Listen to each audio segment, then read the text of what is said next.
के theory of relativity सिद्धांत के प्रकाशित होने से पहले लोगों में केवल एक ही अवधारणा थी कि ब्रह्मांड में समय की गति हर जगह वही है जो पृथ्वी पर होती है।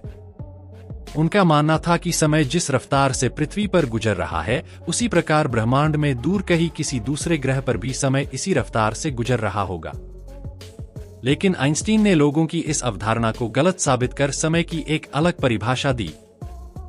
अल्बर्ट आइंस्टीन ने बताया कि समय और अंतरिक्ष एक दूसरे से जुड़े हुए हैं, जिसे स्पेस टाइम कहते हैं।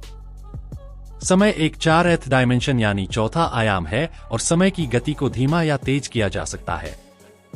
इंग्लैंड के मशहूर लेखक हर्बर्ट जॉर्ज वेल्स ने 1895 में द टाइम मशीन नामक एक उपन्यास प्रकाशित किया तो समूचे यूरोप में तहलका मच गया। इस उपन्यास में वेल्स ने टाइम मशीन की अद्भुत कल्पना की। हालांकि वेल्स के उपन्यास में व्यावहारिक रूप से कई विसंगतियां हैं। अगर वैज्ञानिक दृष्टिकोण से देखा जाए तो समय यात्रा संभव है। अगर देखा जाए तो हम सभी समय में यात्रा कर रहे हैं। हम सभी भूतकाल से निकलकर वर्तमान में होते हुए लगातार भविष्य की ओर बढ़ते चले जा रहे हैं और इसी को ही समय यात्रा कहते हैं। हमारी समय में यात्रा की दर 1 घंटे प्रति घंटे की दर से है, यानी कि हमें भविष्य में 1 घंटा आगे जाने के लिए 1 घंटे का ही समय अंतराल लगेगा। अगर हमने इस दर को 1 घंटे प्रति घंटे की दर से अधिक कर दिया तो समय की यात्रा की जा सकती है। आइंस्टीन ने अपने विशेष सापेक्षता के सिद्धांत में बताया कि समय यात्रा संभव है। आइंस्टीन ने बताया कि अगर कोई वस्तु जितनी ज्यादा तेजी से चलेगी उसके लिए समय उतना ही धीमा होता जाएगा और वस्तु किसी स्थिर पर्यवेक्षक के सापेक्ष भविष्य में होगी। ऐसे कहा जाता है कि भविष्य की यात्रा करना संभव है, परंतु भूतकाल की यात्रा करना किसी भी प्रकार से तर्कसंगत प्रतीत नहीं होता है। स्टीफन हॉकिंस ने बताया कि अगर भूतकाल यात्रा संभव भी है और अगर हम टाइम मशीन भविष्य में बना भी पाए तो टाइम मशीन के बनाने के समय से पहले की यात्रा संभव नहीं है।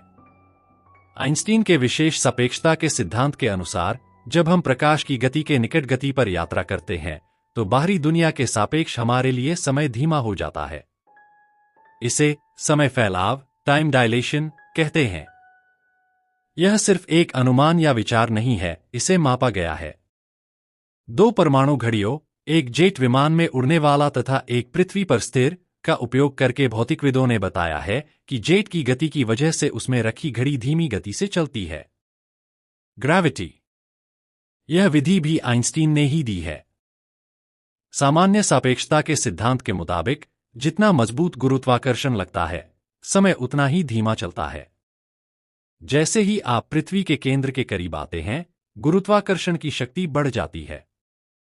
उदाहरण के लिए, हमारे सिर के मुकाबले हमारे पैरों के लिए समय धीमा हो जाता है। फिर इस प्रभाव को मापा भी गया है। 2010 में US national institute of standard and technology (NIST) के भौतिकविदों ने शेल्व्स पर 2 परमाणु घड़ियों को रखा जो एक दूसरे से 33 सेंटीमीटर ऊपर थी और रेट ऑफ टिकिंग में अंतर को मापा और पाया कि निचली घड़ी थोड़ा धीमी हो गई है क्योंकि यह थोड़ा मजबूत गुरुत्वाकर्षण महसूस करती है। अतः स्पष्ट है कि भविष्य में यात्रा करने के लिए हमें अत्यंत ही मजबूत गुरुत्वाकर्षण क्षेत्र की आवश्यकता होगी, जैसा कि ब्लैक होल में होता है।